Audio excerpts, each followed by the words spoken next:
Amigos, ¿se han preguntado en algún momento qué riesgos se enfrenta hoy la democracia a nivel mundial y también, por qué no decirlo, a nivel nacional? Les invito a disfrutar de esta interesante entrevista con Lorenzo Córdoba, quien fuera el consejero presidente del Instituto Nacional Electoral y ahora se desempeña como académico en la Universidad Nacional Autónoma de México.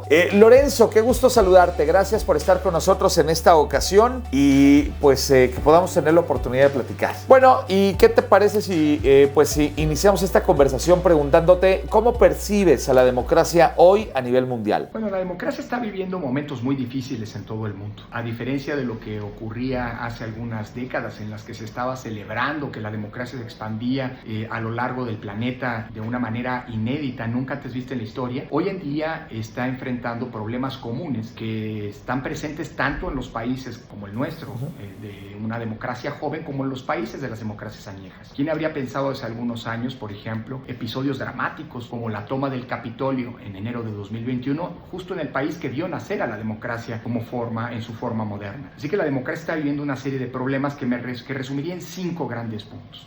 Primero, problemas que no ha logrado resolver los gobiernos democráticamente electos, como la desigualdad, la pobreza, la corrupción, etc. Segundo, la existencia de una crisis de credibilidad de instituciones fundamentales para la democracia, como los partidos y los parlamentos. Tercero, el fenómeno de la desinformación, que con las redes sociales está adquiriendo dimensiones nunca antes vistas en la vida de la humanidad. Cuarto, la polarización, en muchos casos aderezada con la intolerancia. Y finalmente, quinto, el descrédito desde el poder de las instituciones de control, como son los órganos electorales o los tribunales constitucionales. Estos son problemas globales y deberían alertarnos a todos, porque son los grandes desafíos de la democracia en nuestros días. Tú fuiste testigo de cómo fue consolidándose el sistema democrático en nuestro país. ¿Qué nos puedes decir al respecto? Bueno, la democracia en México es el resultado de una larga evolución. Nosotros no pasamos de un régimen autoritario a la democracia de la noche a la mañana. Esto fue producto de un largo, paulatino y gradual proceso que nos llevó décadas y que es el resultado no de un gran cambio constitucional como ocurrió en España o de un plebiscito que significó un parteaguas como ocurrió en Chile, sino el resultado de una serie de acuerdos que poco a poco se fueron dando entre el gobierno y las oposiciones, y que implicaron una serie de cambios en las reglas electorales. Cambios que fueron abriendo el sistema de partidos y el sistema representativo, cambios que implicaron crear instituciones, reglas y procedimientos para inyectarle credibilidad a las elecciones, cambios que significaron construir una cancha pareja para la competencia electoral y cambios que significaron homologar todos los criterios, los procedimientos, la lógica, el modo en el que se hacían las elecciones en el país, tanto en el plano federal como en el plano local. Todo esto nos llevó mucho tiempo, como decía, pero ha dado resultados muy profundos. A pesar de que el cambio político en México tardó más de 30 años, pues el país cambió radicalmente gracias a esos cambios en este periodo de tiempo. Hace 30 años México era un país monocolor, en donde gobernaba un partido, en donde se sabía prácticamente a priori quién iba a ganar las elecciones y en donde prácticamente la alternancia era un fenómeno inexistente. Hoy, por el contrario, México es un país plural, diverso, las elecciones son competidas, nadie sabe a ciencia cierta quién va a ganar las elecciones hasta que la noche de la jornada electoral la autoridad da los resultados, y en donde son las y los ciudadanos con su voto quienes deciden quién nos gobierna, quién nos representa, y también con su voto premian o castigan buenas o malas gestiones públicas. Es decir, la democratización en México fue muy profunda, pero nos llevó muchísimo tiempo. Y hoy, digo yo, en su dimensión electoral, nuestra democracia goza de cabal salud. Y bueno, a pesar de lo que muchos puedan decir, ¿cuáles son los valores positivos que tiene el sistema democrático en nuestro país? Bueno, nuestro sistema democrático es un sistema muy particular, cargado de reglas, incluso algunas de ellas muy abigarradas, muchas prohibiciones que buscan generar condiciones ideales de la competencia. Y sin embargo, nuestro sistema electoral es un sistema que funciona para inyectarle credibilidad, paz pública a la competencia por el poder político y que goza de cabal salud, al grado de que nuestro sistema electoral se ha convertido probablemente en lo mejor que hemos hecho en nuestro país en los últimos 30 años, al grado de que México en esta materia es un punto de referencia indiscutible a nivel internacional. El INE ha participado y es invitado permanentemente, como ninguna otra autoridad electoral en el mundo, para participar en misiones de asistencia técnica electoral en otros países y demás. Claro, nuestro sistema siempre será perfectible, pero el dato que nos permite decir que nuestro sistema funciona y funciona bien es el siguiente. En los últimos 9 años, el INE organizó 331 elecciones y en ninguna ha habido un conflicto postelectoral, con lo que estos 9 años se han convertido en el periodo de estabilidad política y gobernabilidad democrática democrática más largo de toda nuestra historia. Sí. En este periodo, por cierto, hemos tenido el índice de alternancia más grande también de nuestra vida política. ¿Eso qué quiere decir? Que nuestro sistema electoral nos está permitiendo que funcione para lo que debe funcionar. Es decir, que el recambio, la disputa por el poder se procese por causas institucionales y de manera pacífica y no de modo violento. Y sin duda, muchos lo han expresado ya. ¿Cuáles son los riesgos que tiene la democracia hoy en día?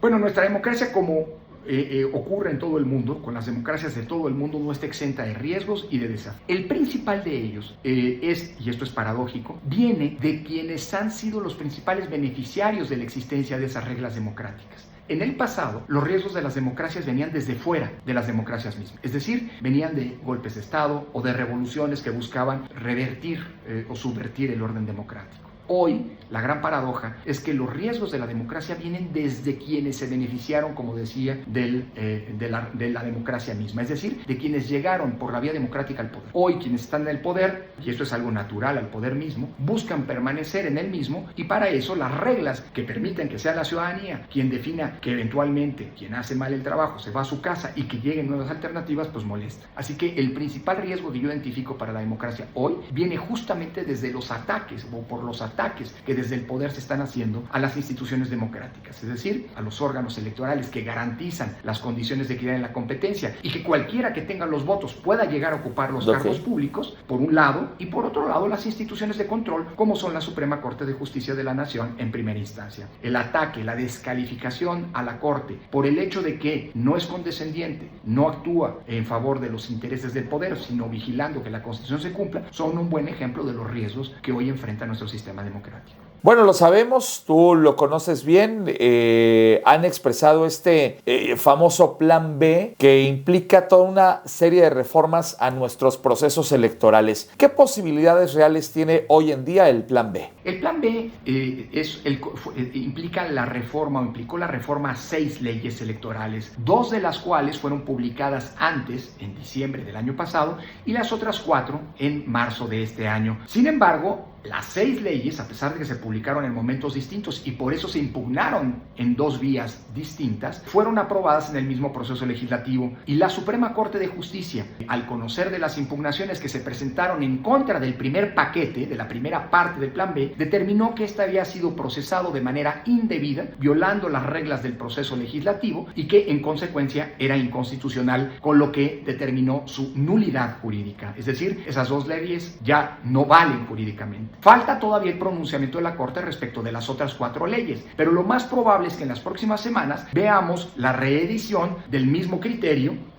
con el que la Corte anuló la primera parte de esta reforma. Esto quiere decir que al haber sido procesadas a través de un mecanismo legislativo que ya se declaró inconstitucional, pues lo más probable es que en las próximas semanas el Plan B jurídicamente desaparezca en su totalidad, y esto implique que vamos a las elecciones de 2024, que van a ser las más grandes de la historia, tanto por el número de potenciales votantes. Se estima que vamos a ser 98 millones de electores los que estaremos convocados a las urnas, y también por el número de cargos que se van a disputar, tanto federales, locales y municipales, por la concurrencia de las elecciones, serán reguladas con las reglas previas, que son las que hasta ahora nos han dado ese largo periodo de estabilidad política, que son reglas conocidas, que son reglas que funcionan y que nos permiten que la democracia goce de cabal salud. Pues amigos, ¿qué les ha parecido esta interesante conversación con Lorenzo Córdoba, el ex consejero presidente del Instituto Nacional Electoral y que ahora se desempeña como académico en la Universidad Nacional Autónoma de México? Lorenzo, muchas gracias por estar con nosotros en esta ocasión. Amigos, esta ha sido una conversación auspiciada por nuestros amigos de Smart Speakers, el buró de conferencistas más importante de América Latina y, claro, una producción especial de RR Noticias. Si tú quieres contratar a los más grandes líderes del mundo empresarial, social y o político, contáctanos en www.smartspeakersweb.com. Smart Speakers, el buró de conferencistas más importante de Latinoamérica. Recuerda, www.smartspeakersweb.com.